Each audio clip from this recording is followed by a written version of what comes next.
Hello, welcome back to the podcast. I am Will Jane and I'm here with my friend, my very good friend. Do you want to introduce yourself? I'm Will's very good friend, Miki. This is episode 2 of our podcast. We're back after last week. Last week we were talking about NFTs, wasn't it, Will? This week? Yeah, the outstanding success of last week. We thought we'd do another one. That's right. Yeah, it's true. We're moving on. So what's been going on? Tell me a little bit about what's been going on with you. What have I been doing? I've been working on some NFTs and some stuff that I put out. Just sold one today, actually, this morning. Yeah. That was my Pacman, which was a bit of fun, actually. That was something very meta, in-joke reference to NFTs about the recent events about Pac, a designer who just did the fungible collection with Sotheby's on Nifty Gateway. So another big, massive kind of drop, made about 16 million in total, selling cubes. I got one of the cubes, the day one cube. It was only 500 quid. They went up by £500 every day. Oh, is that how it worked? Yeah, there was it was quite a few different complicated clauses. I looked at some of it. But yeah, there was a lot of awards given to the highest bidders and highest secondary market bidders and stuff like that. Yeah, there was a bit of a game made about it. That's what was kind of interesting, because I was following the guy for a few weeks, and then before that he started doing, little teasers and trailers and kind of clues and asking these questions and kind of getting generally a bit of a good buzz and a hype around it, which was kind of very clever. Very good use of like Twitter. And it just kind of offered something different other than his, a drop. Like what was interesting, like for example, we mentioned Beeple's drop last time, which was his first 5,000 days of every days. Yeah. So that was something that was unique and different for an artist, and why it was also exciting. Pac's one was different. It was like new stuff, but it was like designed specifically as a game about NFTs. But yeah, anyway, so that's sort of that. That was my week, kind of. And I made this little Pacman tribute thing. I actually got it on his page as he was quoting something, and he liked it. He said, "This is brilliant," which was really fun. So that was kind of a fun bit. And the actual people who bid millions and won the things, they all liked it and saw it. And so I was kind of chuffed. Yeah, that's something I was talking to you about, because I love Twitter, because it's the only platform I know of where you can kind of target a celebrity and actually just send them a message and then maybe get a like. And I know you're new to Twitter. I was kind of wondering how you felt about it, because that's the thing I love about it the most. But I know Twitter gets a lot of hate at the moment for being very toxic and stuff.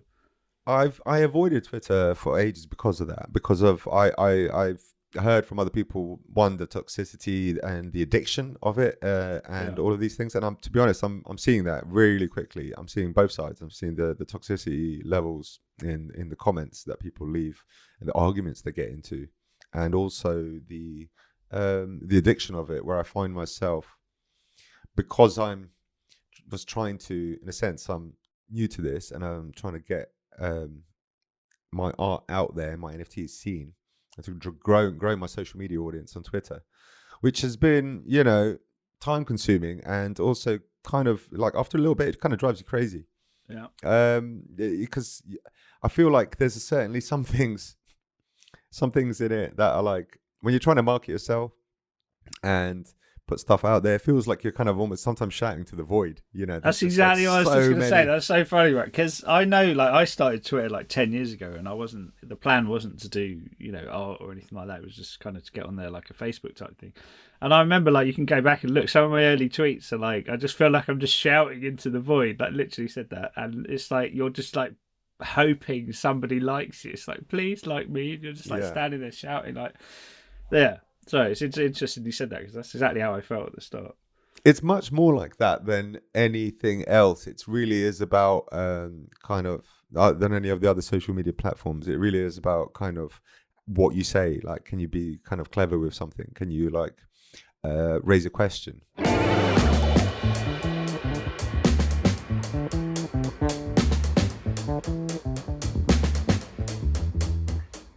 You've got to spend a lot of time on it, it seems, and also being new to things like a new platform like Twitter, where I'm trying to like learn how people behave on it and who to follow and how to sort of getting the right groups, or not even groups, but like, you know, the right communities and people to see, and the hashtags to use, etc.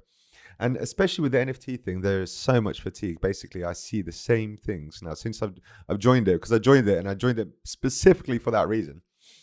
What I'm seeing there is this mad circle of people, right? All who are either or claim to be NFT collectors, bragging about how much money they've got in their wallet and how much Ethereum they're going to spend. And basically, they're like, "Shill me." There's a phrase that I learned. It's shilling NFTs overnight. Yeah. So shill me your NFTs. You know, shill me your art. You know, and basically, people, as soon as they say that, there's like 500 comments on there with people just showing their unsold NFTs on Rarible, on Foundation, anything like that, going, "Here, look, you know, get noticed." Mate, everyone's doing the same thing. And everyone's doing the same thing. And I think these guys are basically like, is this working for anyone? Is this really like, it's basically by posting your stuff there, is it ever actually going to get you anywhere? And all you're doing is basically giving these guys loads of comments. They're getting massive engagement. They're popping up. The algorithm is then suggesting them to everyone else in Twitter. They're showing up as the main people who you should be into, just because they're getting 500 comments on these things. And essentially it's because they're saying they've got a lot of Ethereum in their wallet and they're willing to buy it. So it's this whole thing that orientated about money and about being seen and hopefully being spotted. And then they just grow these accounts to, like, you know, literally thousands and thousands within no time. I'm just thinking more and more just about using Twitter as something just to express my thoughts, and less about trying to like promote myself. Well, that's what I wonder, how many people you lose through constantly promoting NFTs. Exactly. As well. Like, that's something I found the other day, is because I've been, you know, probably too focused on like how many followers I've got and stuff like that. And there's sites you can go to that give you Twitter stats and they tell you all about your followers.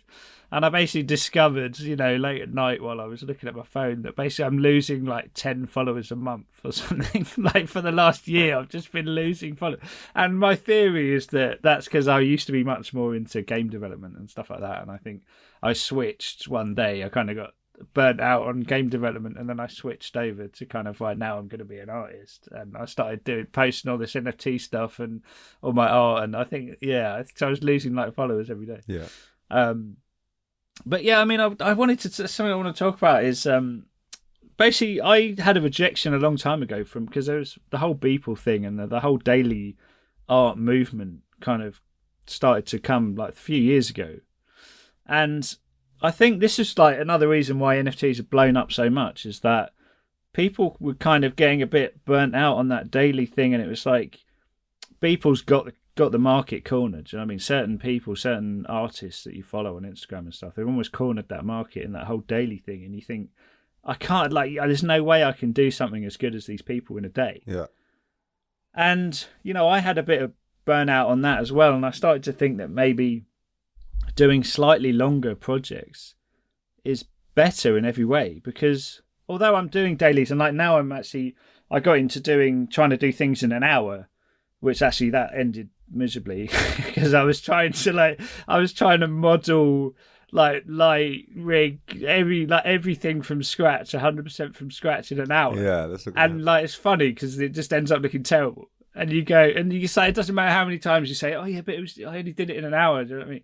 It's like, yeah, but it still looks terrible. And anyone going to your page, they're not really going to care whether you did it in an hour or what. Yeah, no, exactly. To some degree. They're like, yeah, so like, they should just say, hey, dude, you should spend a bit more time on it. You should take your time. Yeah. And it, like, what I found for me is it almost became an excuse. It was like that's kind of an insecurity I've got with design, and actually design is something that I really want to focus on more now. But it's like doing something in an hour is almost a cop-out, because it doesn't, if it doesn't look perfect, you're like, oh, well, it's just because I didn't have enough time. It's not because I'm not good enough. Do you know what I mean? It's not because I don't have design skills. No, it's because I did it in half an hour. Yeah. So it's interesting, and I'm finding that with the kind of half an hour, I'm trying to do these half an hour photo bases, and I'm pleased with them.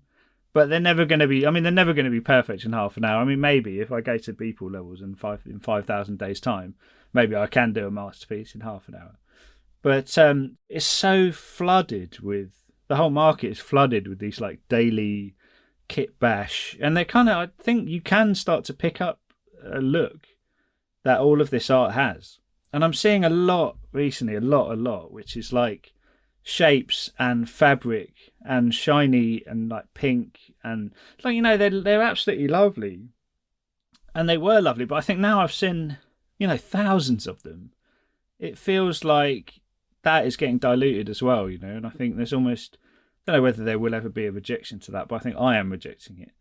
I think I'd rather not be so focused on like every day pumping social media and stuff, and do longer form projects. And maybe that's going to hurt career wise, you know, not necessarily career wise, but like, you know, it's going to hurt in terms of how many followers I get and stuff like that in the short term. But I think maybe in the long term, it's not going to be a problem. I think it might actually be beneficial to do slightly longer form projects. Like, how do you feel about that? Well, yeah, I think a bit of a balance of both. I think trying not to do too many longer form projects, but it's basically having the ability, the discipline to finish them. Yes, you know, yeah. or the thing with the shorter ones is that you can just kind of get them out. You feel good about yourself. It's not perfect, but you move on, and every time you do it, you learn something. So there's a rapid development in that sense for me, who's just trying to learn new programs like Blender and stuff like that. So that it kind of seems to work in that way, because I was learning very quickly by just doing that every day.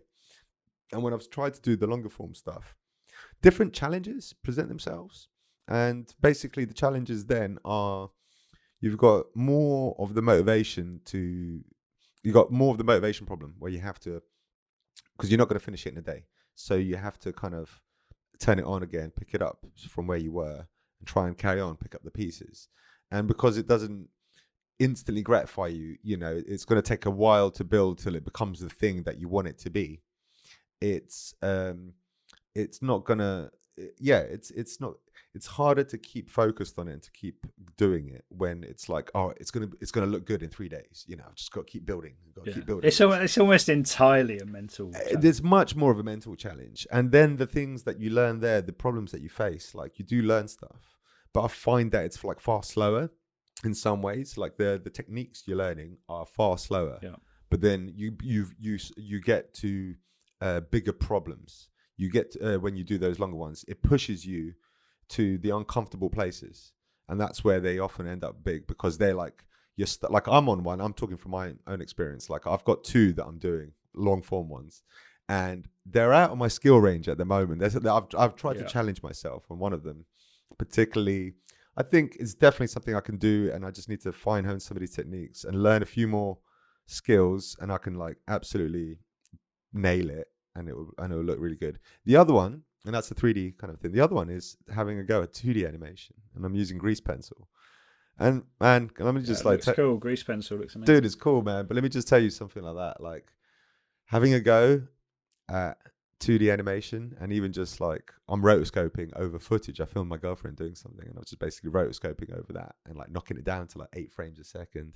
And it's like, my God, man, like really absolute respect to like 2D animators. Like that is next level. Like, you know, I'm more impressed by that. Like even when I see a simple 2D animation that someone's pulled off, I look at that and I'm like, whoa, like well done, effort, time, you know. And then, you know, I think maybe some people who don't know, they'll look at 3D stuff and then be like, wow, because they just don't know how it's done. But when you know how it's done a little bit, you can maybe be a little bit less impressed.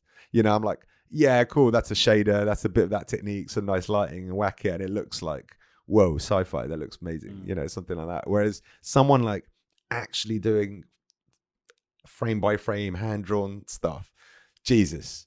Well, I guess it's always going to have that. That's what it has. It's the same with like stop motion, that you're always going to have a certain amount of respect because you know just how long it takes to do that, and it's not fancy trickery, it's just hard work. It's just like pure hours.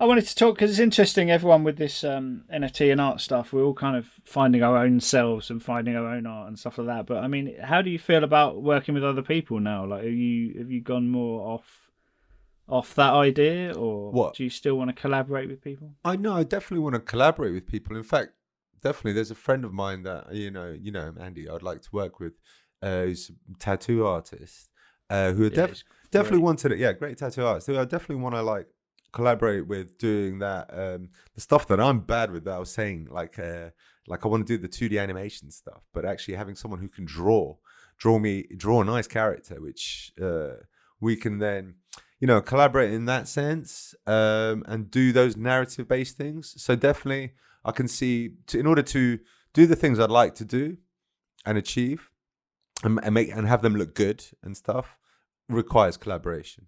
I guess what I'm talking about, I mean, I know basically I want to get into a little bit about the challenges of collaborating with people, because obviously, it sounds great. It's like you find 2 or 3 people, you each have your key skills, and you all work together, and I'll do the coding, wherever it might be. I'll do the coding, he does the animation, the other guy does the artwork. Do you know what I mean? Yeah.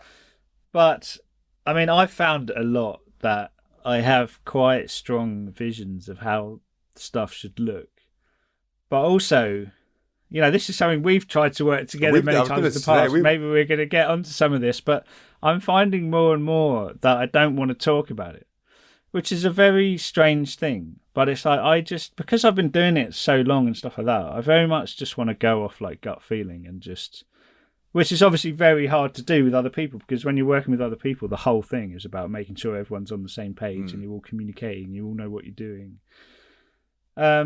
And I kind of wanted to dig into how you feel about that. I mean, I think there's a time. Yeah. There's a time for everything. I feel like at the moment, I'm enjoying going solo and doing stuff where I'm just exploring these ideas. I've got like a ton of them, and I don't feel like I'm getting them out fast enough. I feel like there's like not enough hours in the day even to like do as much as I'd like.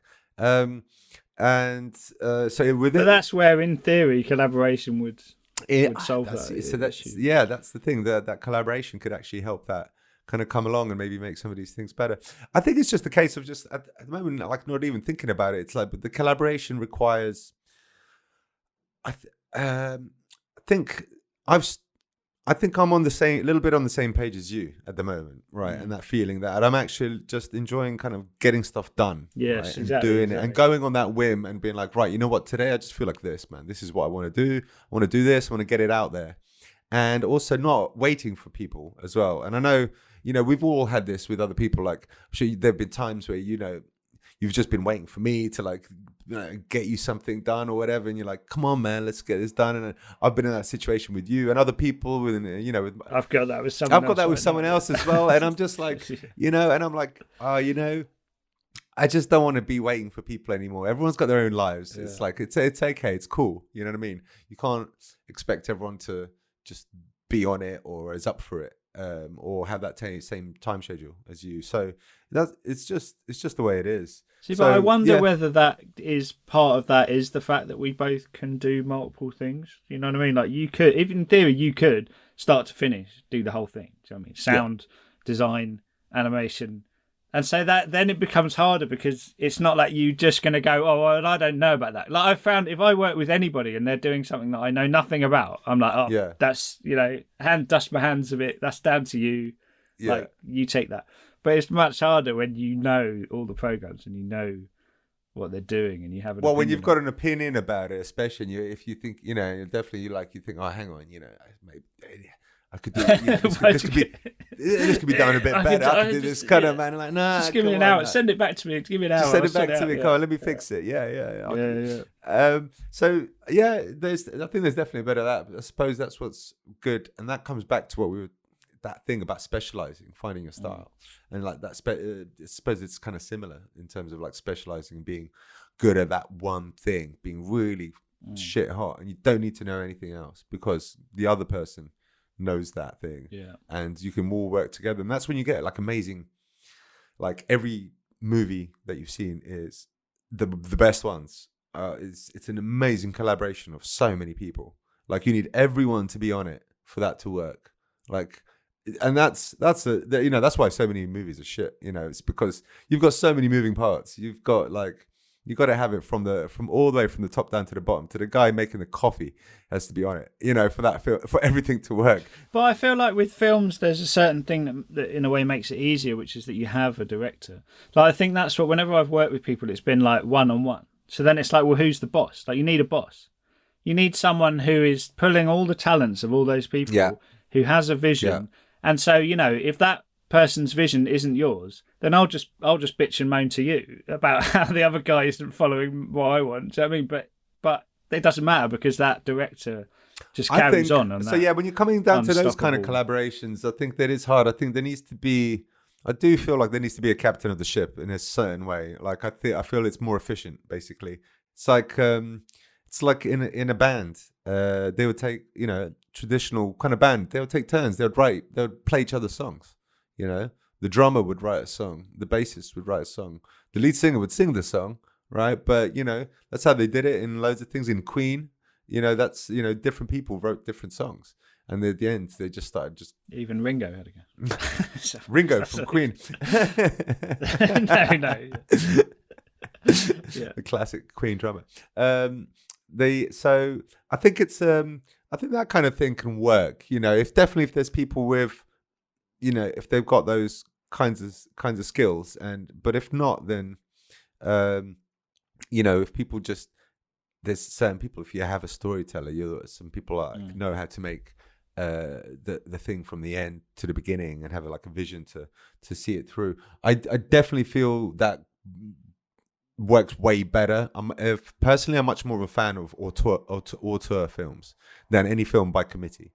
A film by committee are really enjoyable, can be, some of them, if it's kind of a cool subject and well made, like the Marvel movies. I enjoy them. And that's that's a massive committee. It's like, because you've got 22 movies, 25 movies that all have to work together.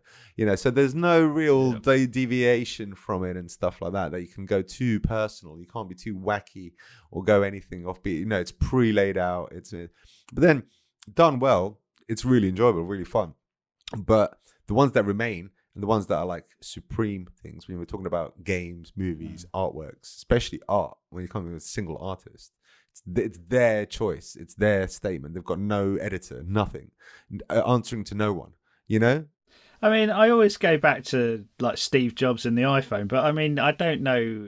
I have no idea how much it was his vision that he saw from start to finish. But it felt like, I mean, he was a bit of a hardballer. Do you know what I mean?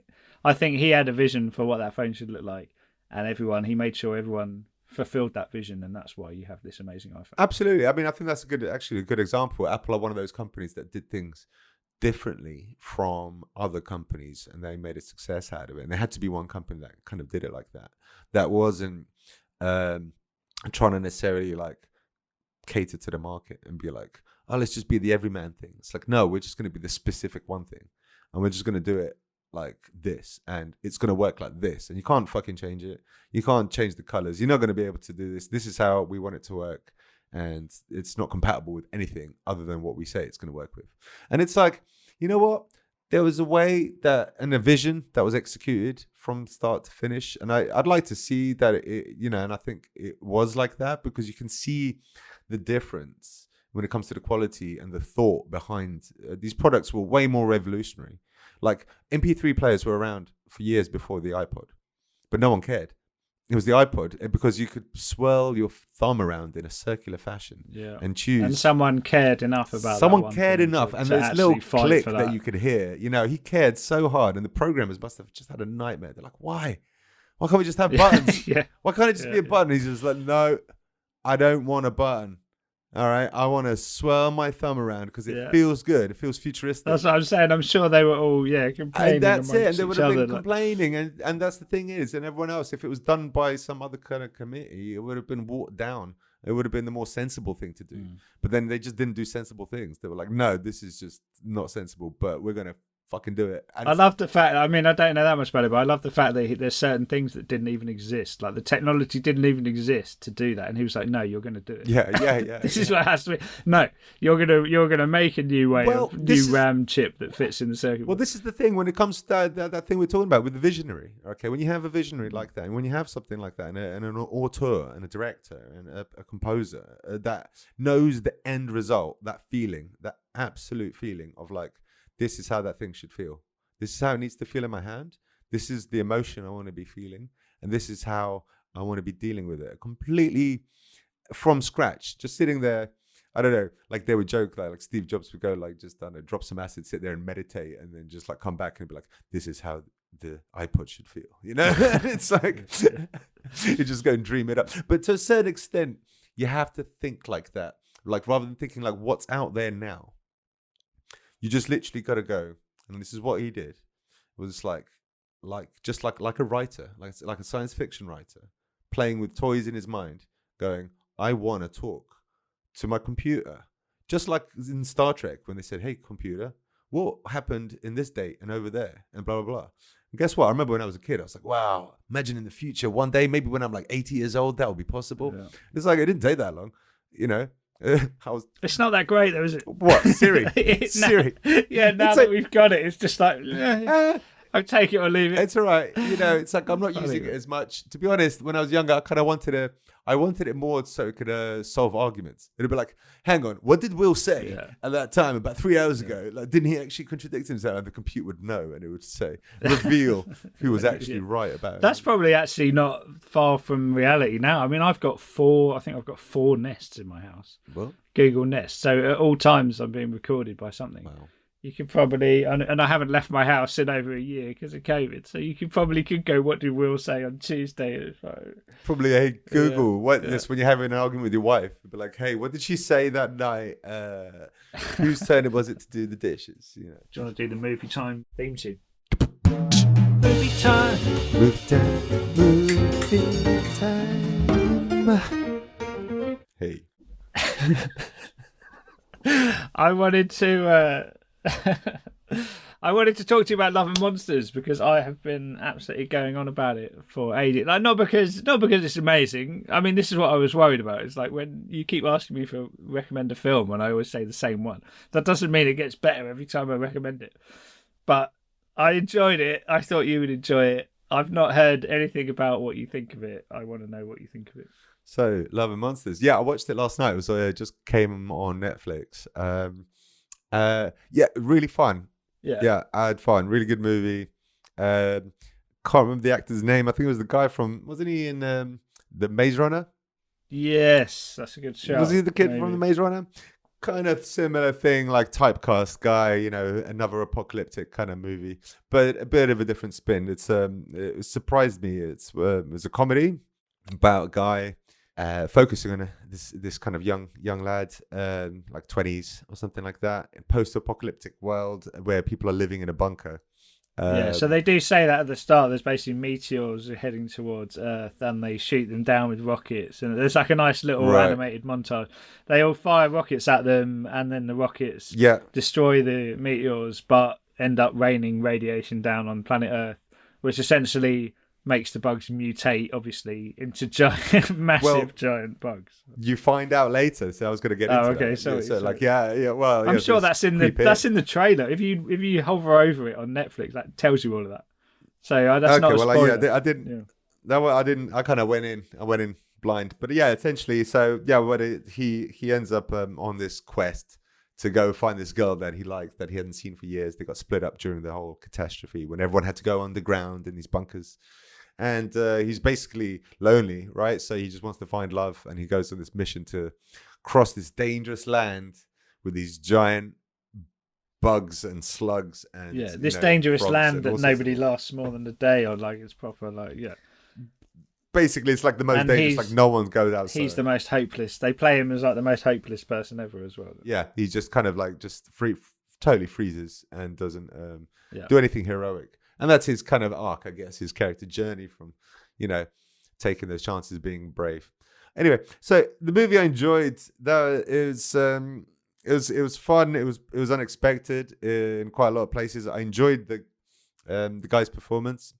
I think he played him well. He's definitely had a good comedy timing, the lead character, and I think the design of it as well, like the giant toad thing. You don't see monsters like that very often. I think in movies, especially these days, there seems to be I'm so sick of the common weird kind of nondescript alien creature that has just been the fast werewolf things. the fast kind of werewolf zombie spider werewolf kind of combo. Just whatever, throw a bunch of limbs at it and some teeth and just make it run quickly and go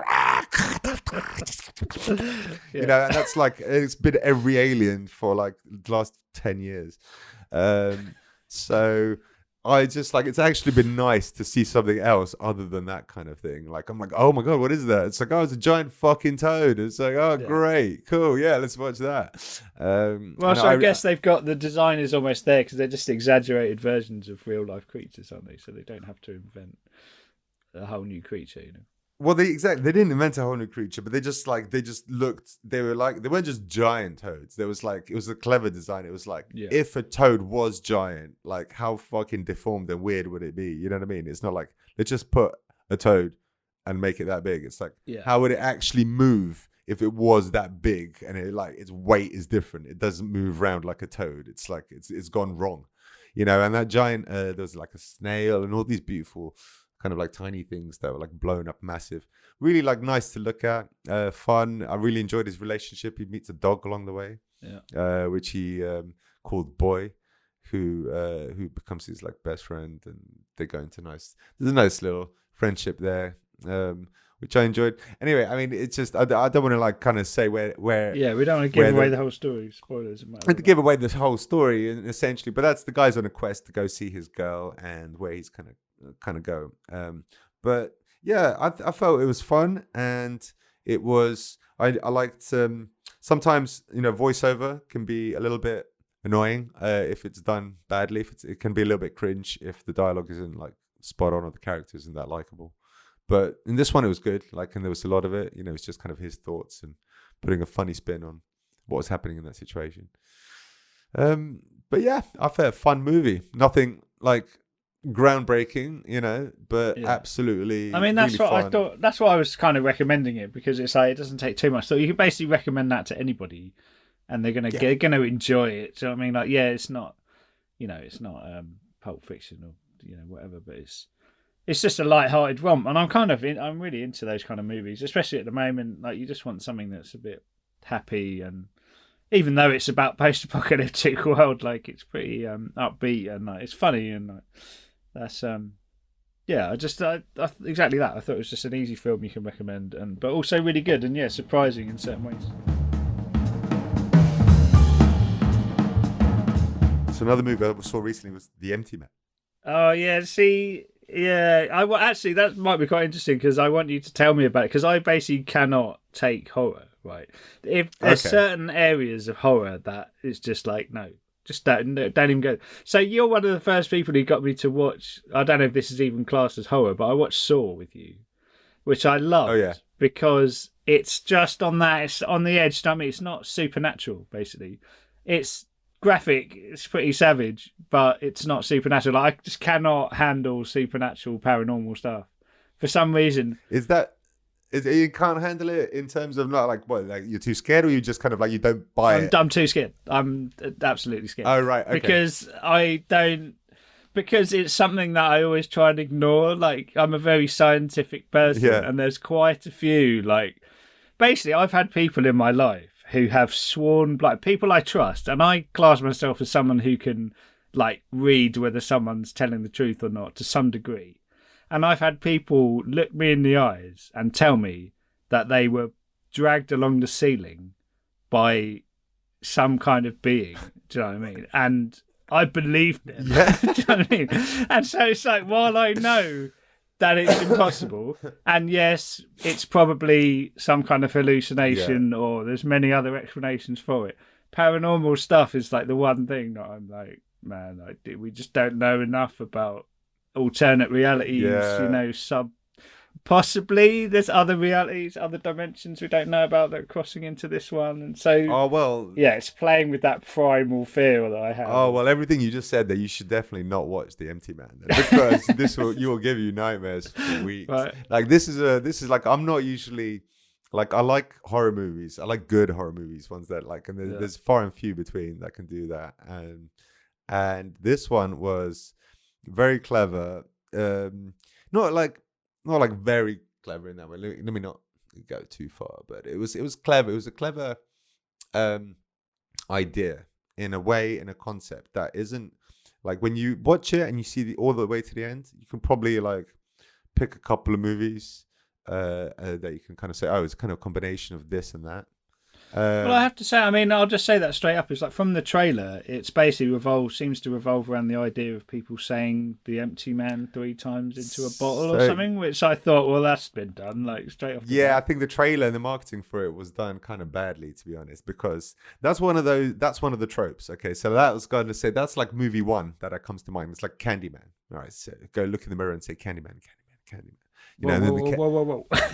Say the Candyman. You know, yeah, exactly. Well, he's there. So you can't. So we've seen that before. All right, and it would also take. There's definitely kind of a bit of a Wicker Man element to it as well. But it's a little bit of a combination of those but it's done in a nice and way where what they're talking about and what the thing is.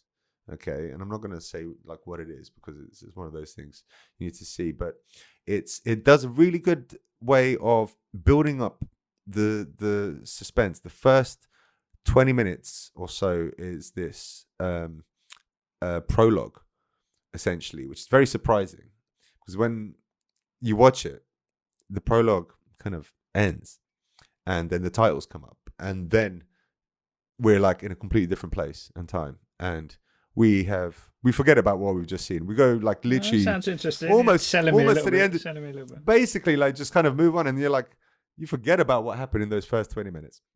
Okay, now whether, you know, it was just an intro, whether some of it's kind of brought back is interesting. You know, it's like some of it's to be seen. It needs to be seen. But it was a very kind of like daring way to do it, and I think, and it was also executed really well.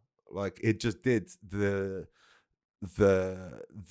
horror things and those kind of like moments so well. It didn't use those cheap jump scares. Yes. But just built up those things where you knew you're about to see something. And it's like, I'm letting you know that you're about to see something. In 5 minutes, you're going to be more scared. And then, yeah, and you know what it's kind of going to be. Okay, and I'm just going to let you rack your brain. You hold your hand while I take and let me just, and then I'm just letting you know, you're about to see it. You're there, you're like, shit. And it's just the guy takes his time. And it's because of that. And then the thing comes. So that sounds like the build-up before the climax. It is. It's like the build-up, and then it's like, and then it happens, and it just happens in a different way than you think.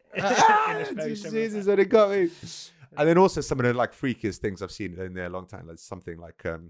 So there's some graphic visual. Well, it's not just the graphic visuals. There are some of those. There's like a mythology about the Empty Man, and you'll learn what the mythology is and what the Empty Man, and it's kind of dark. It's really scary. Just explaining like the thought of it. You know, when just the thought is kind of scary and just kind of makes you shudder down your spine. And they explain that. I'm absolutely not going to be watching the movie, and then it's just like, oh, that's not a cool thought, man. Like, yeah, I'll thanks. I'll avoid that one. Yeah. So yeah, but other than that, like, just good movie, man. It's an interesting story. I just like from watching like Chris Zuckerman's review on it on YouTube. He talks about that actually, like, it kind of just bombed. You know, it's very hard to find. It didn't get any press release. The trailer and marketing was bad, and it's basically one of these things that just changed hands through studios as one studio acquired another. Basically, the people who like supported and commissioned that film all left, and as this new studio acquired all the properties, all the people at the new studio were like, okay, let's see what films you made, and they're like, what the fuck is this? I don't get it. You know, they made the director recut it, take out half an hour, 45 minutes out of the movie. They played it to audiences. It got worse ratings than it did the first time, and they're like, okay, just fucking put it back to the way it was. And I don't know. We'll just put it straight onto Amazon Prime. We don't know what to do with this thing. And it's a shame. It's a shame, man. It's like, there's so many of these films that happens to. And it's unfortunate. So, yeah, I mean, there's always other stuff like I want to talk about, but maybe for another time. You still haven't seen it, but I'd love to talk about Coming to America 2. I think we should do that. We'll watch the same film. We both watch the same film, and it'll be fresh in our mind. Check that out, and I think I'd like to talk about that another time. But it was good fun, good chat. So thank you guys for listening. I had fun. My name is Mickey, and this is my good friend Will. Hello, I'm Will Jane. Yeah, thanks for listening, and I hope you had fun. I enjoyed finding out what movies not to watch from Mickey this week. Yeah, I mean, I thoroughly recommend The Empty Man, guys. Check it out. Really good film. Totally underrated, underseen. We should do a recommendation. I thoroughly recommend if anybody has not seen it yet. I found some people who haven't seen it. Spider-Man Into the Spider-Verse, still on Netflix. You can't go wrong. Kids love it. Grown-ups love it. Absolutely, one of the best superhero films I've seen at all. Actually, of all time. I mean, that's a bold statement, but it is. Oh yeah, I had fun. All right, so yeah, this is Mickey and Will signing off. All right, nice one. Thanks for listening. Bye-bye. Bye.